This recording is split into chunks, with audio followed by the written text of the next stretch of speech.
हरियाणा की हर अपडेट के लिए बेल आइकन दबाएं और सब्सक्राइब करें STV हरियाणा न्यूज। अवार्ड दिए गए हैं, चाहे हमारे डिप्टी कमिश्नर हैं, चाहे हमारे विभिन्न क्षेत्रों में काम करने वाली हमारी बहनें हैं, और जिन लोगों ने इस क्षेत्र में काम करने के लिए आज उस विभाग से अन्य नए विषयों को लेकर के जो समझौते किए हैं, ऐसे सब बंधुगण, उपस्थित पत्रकार, छायाकार मित्रों,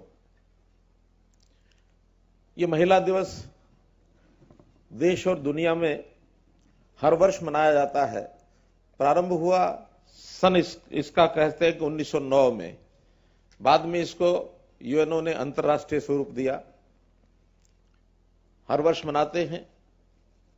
इस बार चूंकि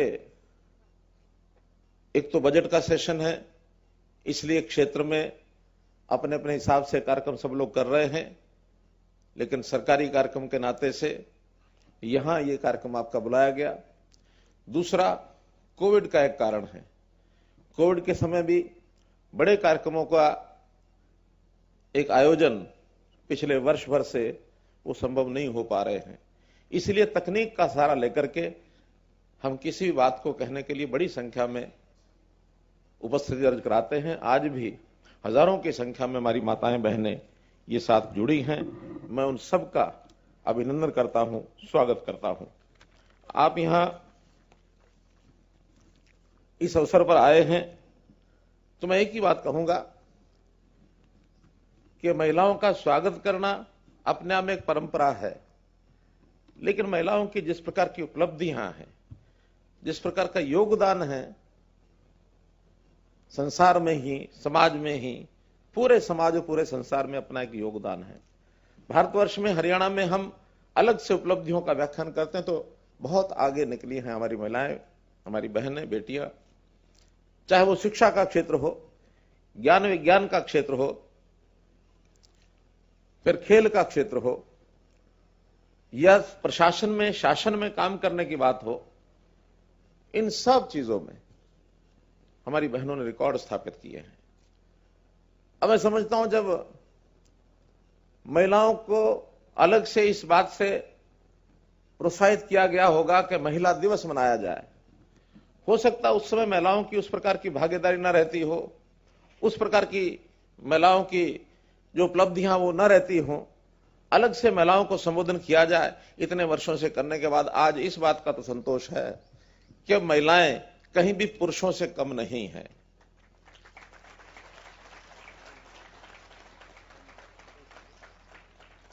अब अगर आज एक बात की चिंता है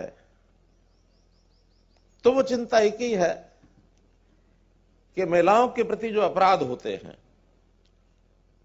वो कैसे समाप्त हों, क्योंकि आज भी समाज की एक ये बहुत बड़ी बुराई मैं कह सकता हूं, कुछ लोग आज भी उस धरातल पर नहीं आए हैं कि हम समाज के अंग इस नाते से सब बराबरी का हमारा हिस्सा है।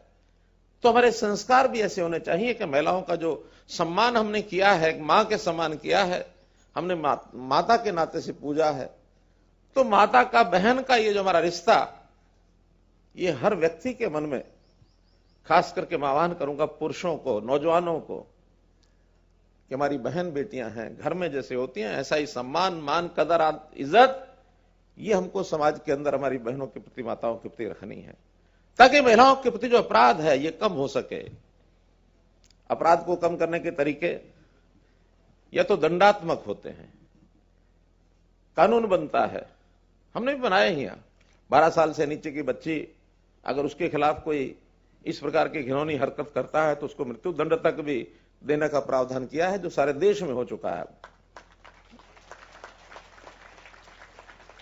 अन्य अपराध भी कड़े अपराध हैं, यानी उन अपराधों के प्रति कड़े दंड हैं, लेकिन मेरा दूसरा मानना है, कानून और दंड से इस प्रकार की समस्याएं, बुराइयां, ये कई बार हल नहीं होती हैं। ये संस्कारों से हल होती हैं, ये विचारों से हल होती हैं।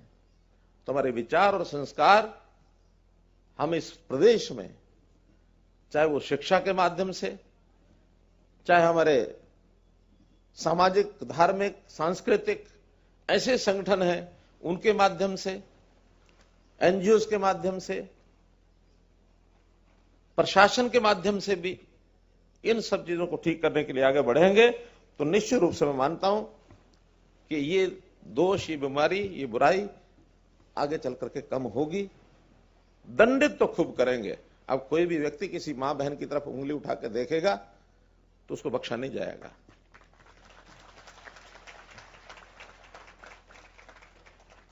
इसमें हमारी बहनों का, माताओं का भी रोल है।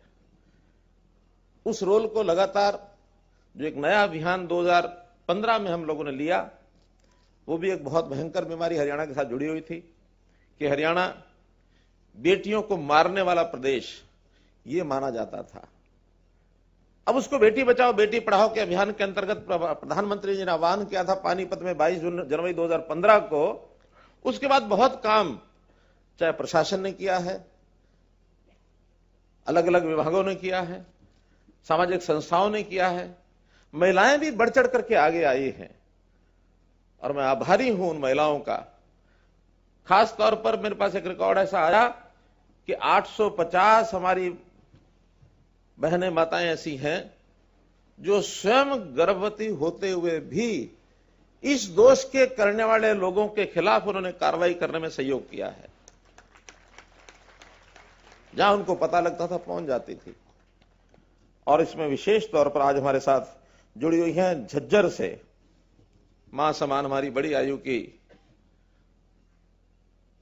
धापाताई। झज्जर में धापाताई जी सुन रही हैं मेरी आवाज?